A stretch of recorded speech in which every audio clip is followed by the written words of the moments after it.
তো আপনি আমাকে আই লাভ ইউ বলবেন না। আসলে ব্যাপারটা হলো আমার ভালোবাসার প্রতি কোনো আকর্ষণ নেই, শুধু শরীরের প্রতি আকর্ষণ। আমার আপনার মতো গুন্ডা বদমাইশদের উপর কোনো ইন্টারেস্ট নেই। প্লিজ আমার পিছু আর আপনি নেবেন না। তাহলে এই কাস্টমারটা হলো তোমার বয়ফ্রেন্ড। কান্ধর, যদি ভালোবাসতে হয় তাহলে পুরুষকে বাসো, এরকম বাচ্চা ছেলেকে নয়।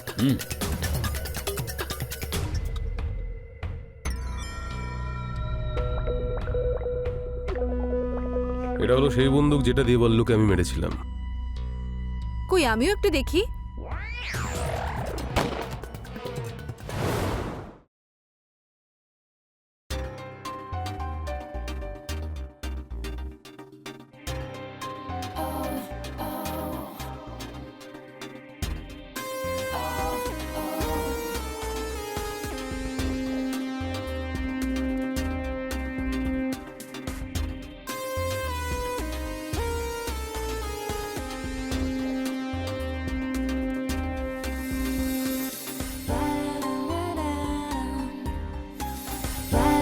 এটা তো খুবই টেস্টি হয়েছে।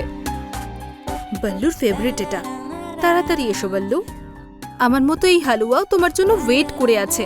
ব্রেকিং নিউজ, আমাদের রিপোর্টার এইমাত্র খবর পেয়েছে যে মাফিয়া ডন বলরাজ সিং ওরফে বল্লু দাদা শহরের বাহারি এলাকায় কোনো অজ্ঞাত ব্যক্তির দ্বারা গুলি করে হত্যা করা হয়েছে।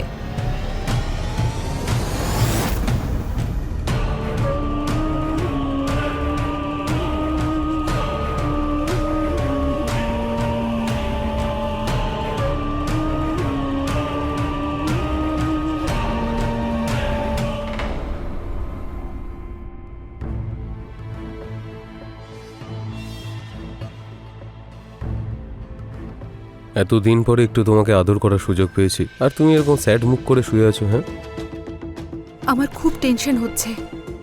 কাল তো বল্লুর ইন্টারভিউ, আর বুঝতেই পারছি না ওকে কি জিজ্ঞেস করব।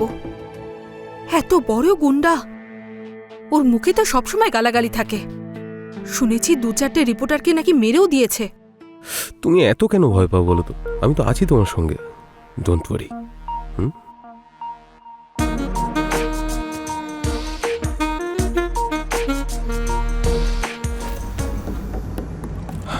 আমি ওয়াশরুম থেকে আসছি।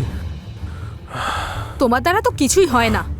এতদিন পর একটা রোম্যান্স করার সুযোগ পেয়েছিলাম, আর আমার কাছে আসার একদম চেষ্টা করবে না তুমি। সকালে উঠে আমাকে ইন্টারভিউ নিতে যেতে হবে।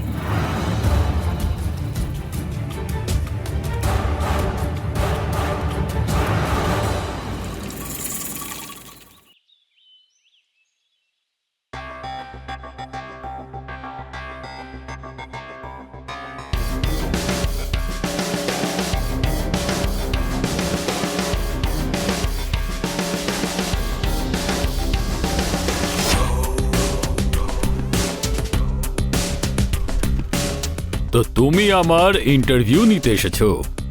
ঠিক আছে ম্যাডাম, আমি কিন্তু খুব একটা সুবিধের লোক নই। যদি আপনার সঙ্গে একটু দুষ্টুমি করি, খারাপ মনে করবেন না। স্যার, আপনি একজন মেয়ের সাথে এভাবে কি করে কথা বলতে পারেন? এতে তো আপনার ইমেজ আরো খারাপ হয়ে যাবে। ইন্টারভিউ কি তুমি নিচ্ছ নাকি এ? ইন্টারভিউ তো উনিই নেবেন, আমি তো ক্যামেরাম্যান। তাহলে ক্যামেরা চালানো ছেড়ে দিয়ে মুখ কেন চালাচ্ছ? পরের বার যদি মুখ খোলো তাহলে তোমার জিভ কেটে হাতে দিয়ে দেব।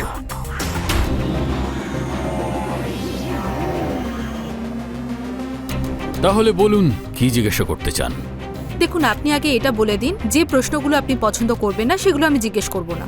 আরে রে রে রে, আপনার যা ইচ্ছা জিজ্ঞেস করুন না, শুধু আপনি আমাকে আই লাভ ইউ বলবেন না। আসলে ব্যাপারটা হলো আমার ভালোবাসার প্রতি বিশ্বাস নেই, আমার শুধুমাত্র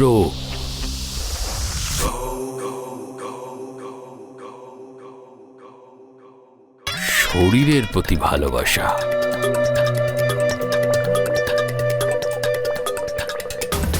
আর তোমার শরীর আমাকে অ্যাট্রাক্ট করছে।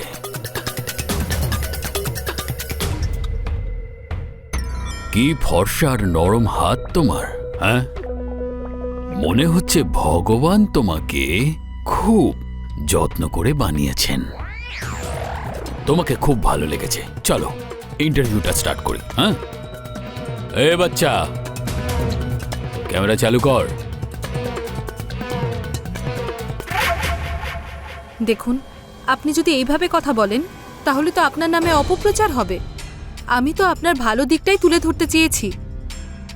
বলতে চেয়েছি যে গুন্ডাও একজন মানুষ হয়।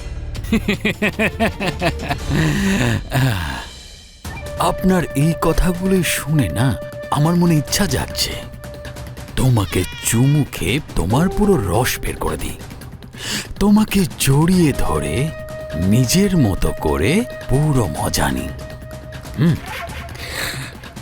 কিন্তু তোমার কথাটাও ঠিক, কিন্তু আমি যেমনটা তেমনই দেখানো উচিত।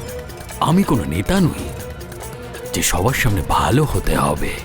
তুমি এটা দেখাতে চাইছো যে একটা গুন্ডাও আসলে একজন মানুষ হয়, কিন্তু আমার মতে মানুষ কেউই হয় না, সবকটাই আসলে জানোয়ার হয়। মনে হয় আপনার সঙ্গে সবাই খুব খারাপ ব্যবহারই করেছে। দেখো, ভালো মন্দ বলে কিছুই হয় না। এখন তুমি আমার সাথে কোনো খারাপ কাজ করনি, কিন্তু তুমিও একজন জানোয়ার। এখন আমি যদি বাঘের মতো পুরো পরিবেশ তৈরি করে তোমাকে ডাকি, তাহলে তুমিও নিজের লেজ নাড়াতে নাড়াতে আমার পিছনে আসবে। এসব কি বলছেন আপনি?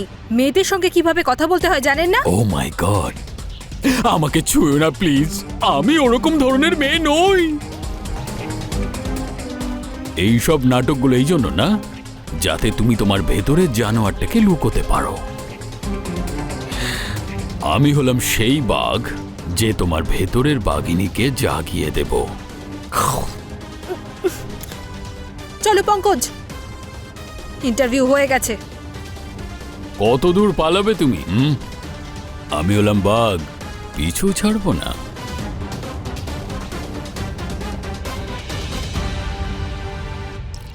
সেই দিন আমি ওখান থেকে যে করে হোক প্রাণ বাঁচিয়ে পালিয়েছিলাম। খুব অদ্ভুত ছিল বল্লু। এরকম মানুষের সঙ্গে আজ পর্যন্ত আমার দেখা হয়নি। সারা রাস্তা ওকে গালি দিতে দিতে এসেছি, কিন্তু মনের এক কোণে এমনটাও যেন মনে হচ্ছিল যে মানুষটার মধ্যে কিছু তো আছেই।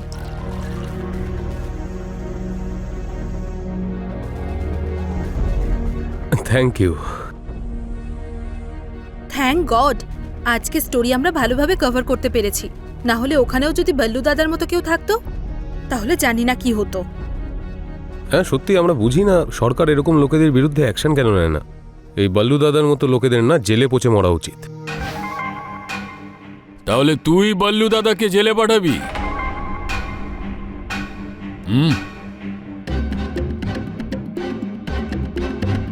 এটা খুব একটা ভালো কথা নয় ভাই। দেখ, তুই যখন আমাকে জেলে পাঠাবি আমি তোকে তখন মারবো, আর আমি যখন তোকে মারবো তাই আমার ভয়তে কেউই ফেসবুকে রেস্ট অফ পিস বলে লিখবে না। কি? আর আমি আমার প্রিয়তমার সঙ্গে কথা বলবো। দেখুন, আমি আপনার কোনো প্রিয়তমা নই। একটা কথা বলো, তুমি ভয় পাচ্ছ কেন? হ্যাঁ, আরে আমি কোনো জোর টোর করতে আসিনি। যদি আমি জোর জবস্তি করতে চাইতাম তাহলে অনেক আগেই করতাম। আমি তো তোমাকে বলতে এসেছি যে তোমার যৌবন অন্য কোনো ছেলের জন্য ওয়েস্ট করো না। আরে পুরো পৃথিবীতে আমার থেকে ভালো কেউ তুমি পাবেই না। দেখুন, আমার আপনার মতো গুন্ডা বদমাইশদের উপর কোনো ইন্টারেস্ট নেই। প্লিজ আমার পিছু আর আপনি করবেন না।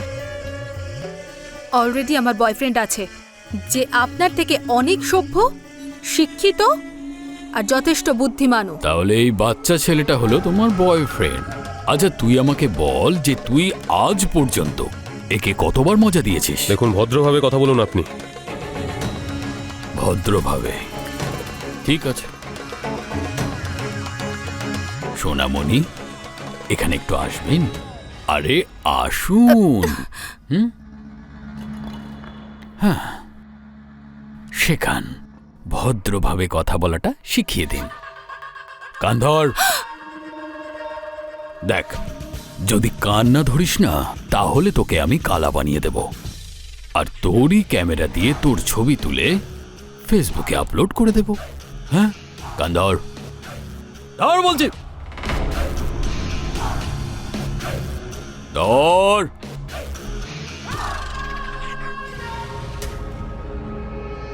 অসাধারণ। এবার তুই আমাকে বল যে কল্যাণী তোর কাছে তোর বোনের মতো। বল বল। দেখুন, আপনি এভাবে জোর করতে পারেন না। ও আমাকে কেন বোন বলবে? বলবে, এর দাদুও বলবে। তুমি মাঝখানে শোনা। বলবি তো? না হলে এই ঘোড়া দেখছিস তো, যদি আমি এটা টিপে ধরি তাহলে তোর কানের ভেতর দিয়ে তোর মাথা বেরিয়ে যাবে। বুম! আমি 3 পর্যন্ত গুনব, তার মধ্যে বলবি 1, 2। কল্যাণী আমার বোনের মতো হয়। এত তাড়াতাড়ি বলে দিলি? হ্যাঁ, চল। আমার সোনার সাথে আমার কিছু প্রাইভেট কথা আছে। বেরো এখান থেকে, বেরো ওখান থেকে।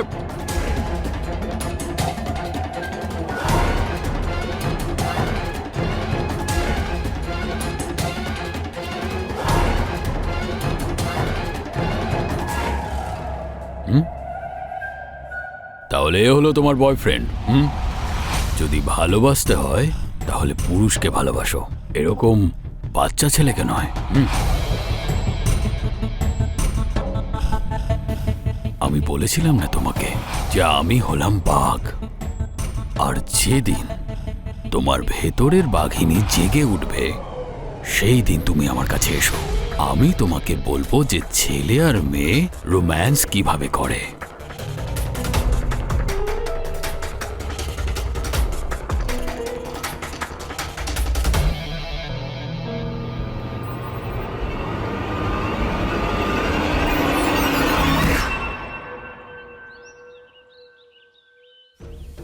উনি ঠিকই বলেছিলেন যে প্রত্যেক মানুষের মধ্যেই পশু থাকে। আমার ভেতরের পশুও বল্লু নামের পশুর সঙ্গে মিলিত হওয়ার জন্য অপেক্ষা করতে পারছিল না। আমি পরের দিনে ইন্টারভিউয়ের অজুহাতে ওনার বাড়িতে চলে যাই।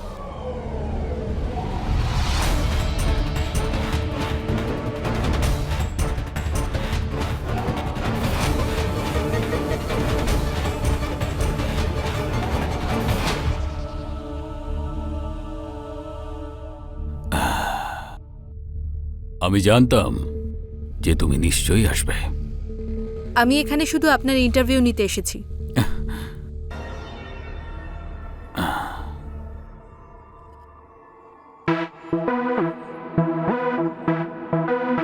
এসব আপনি কি করছেন? ইন্টারভিউ তো তোমাকে আমি দিচ্ছি, কিন্তু পুরো ইন্টারভিউ ঘরের মধ্যে গিয়ে দেব।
সেদিনের পর থেকেই বল্লু আমার জীবনের গুরুত্বপূর্ণ অংশ হয়ে ওঠে। আমার এটা মনে হতে থাকলো যে ওকে ছাড়া আমার জীবনটা অসম্পূর্ণ। তারপর যে কোনো সময় ও আমার বাড়িতে চলে আসতো। আমি ওর জন্য রান্না করতাম, ওর জন্য নতুন নতুন জামা কাপড় কিনতাম, যেগুলো পরেও খুব আনন্দ পেত। জামাটা ফিট হয়েছে? দারুণ ফিট হয়েছে। আমার সোনা, তুমি আমাকে হিরো বানিয়ে দিয়েছো। বানাবো আর কি, তুমি তো সত্যিই আমার হিরো। এইসব ছাড়ো, আমাকে নিচে নামাও আর এই গাজরের হালুয়াটা খেয়ে বলো। নিচে তো নামাবো না, গাজরের হালুয়া খাওয়ানোর দরকার হলে তোমার হাত দিয়ে খাওয়াও।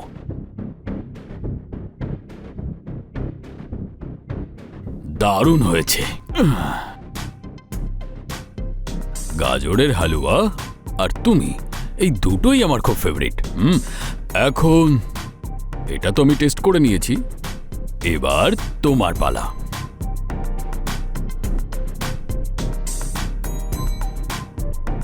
আরে আরে পালাচ্ছ, আমি তোমাকে না, এই না না না না না, এই এই ধরে ফেললাম। এবার বলো, তোমাকে টেস্ট করে দেখবো না দেখবো না? আমি যেন বললেই তুমি থেমে যাবে।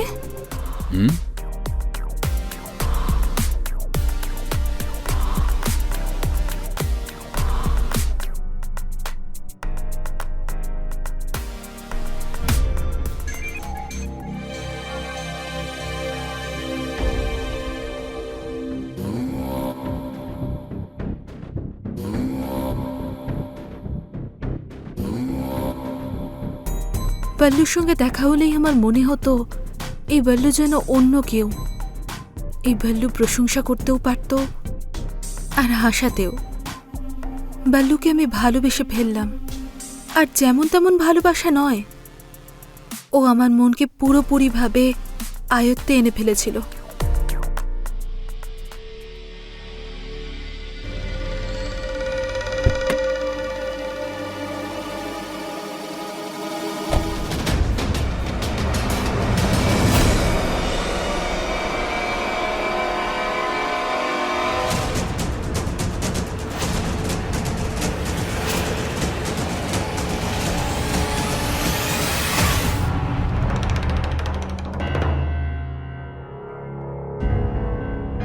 একটু আগে আমি বল্লুকে বাইরে বেরোতে দেখেছি।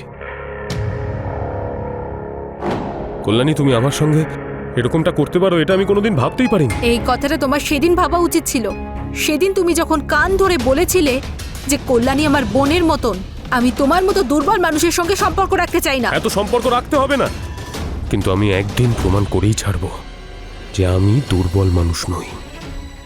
মনে রেখে দিও আমার কথাটা।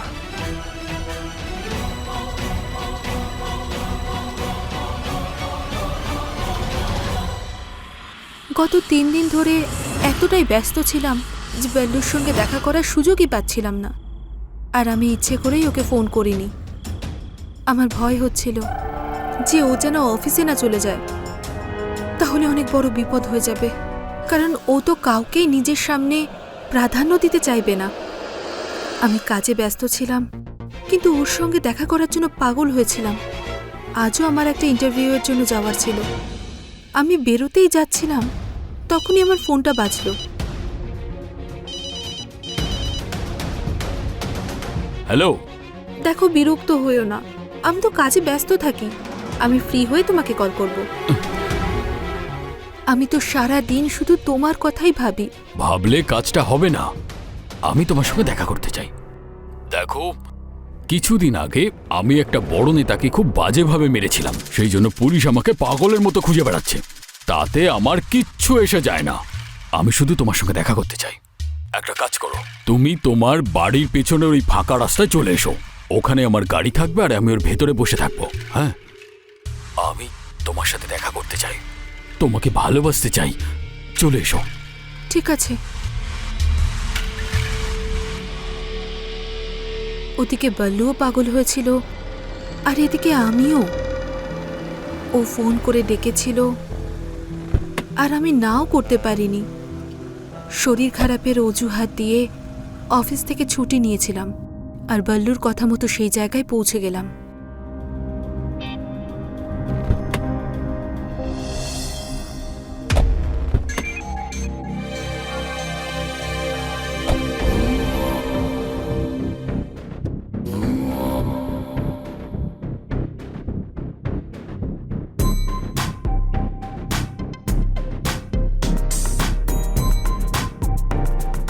এটাই আমাদের শেষ দেখা ছিল।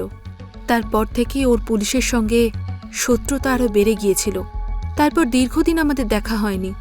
তারপর হঠাৎই ও একদিন বলল যে ও কোর্ট থেকে বেল পেয়েছে।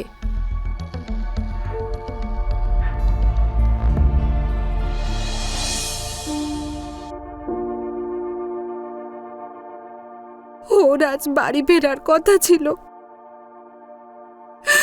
আর আমি সেই প্রস্তুতি নিচ্ছিলাম। ওর পছন্দের রান্না করছিলাম আমি, আর এখনই আমি ওর পছন্দের গাজরের হালুয়া, কিন্তু সব শেষ হয়ে গেল।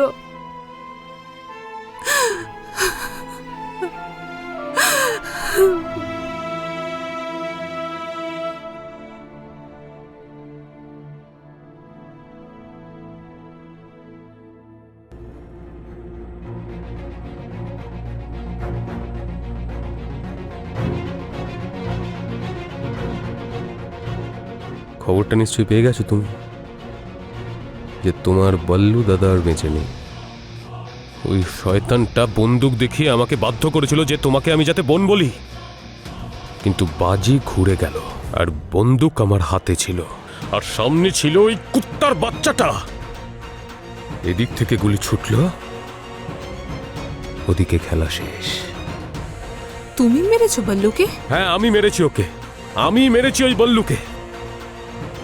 এক নিমেষের মধ্যে সমস্ত দাদাগিরি শেষ করে দিয়েছি ওর।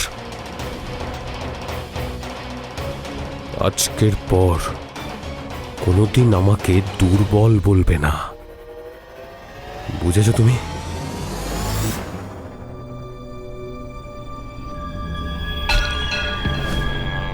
আই এম সরি পঙ্কজ, তুমি তো দুর্বল নও। তুমি ভালো করেছো যে ওকে মেরে ফেলেছো। আমি এমনিতেও বিরক্ত হয়ে গিয়েছিলাম, কিন্তু ভয় পেতাম। আমি শুধু তোমাকেই ভালোবাসি, শুধু তোমাকে।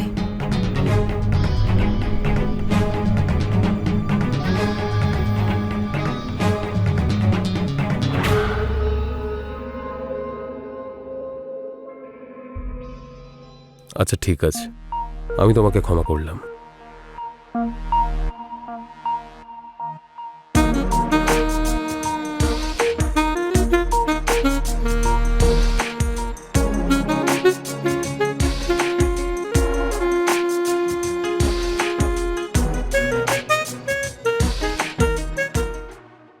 সরো, আমার লাগছে।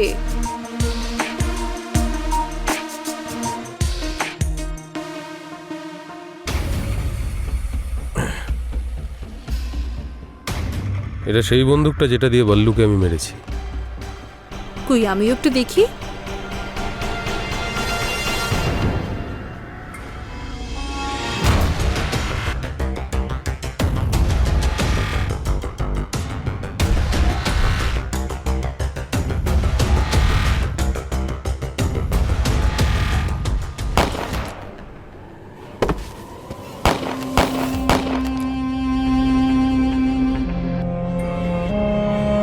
যে আমার বল্লুকে মেরেছে তাকে আমি কি করে ছাড়তে পারি?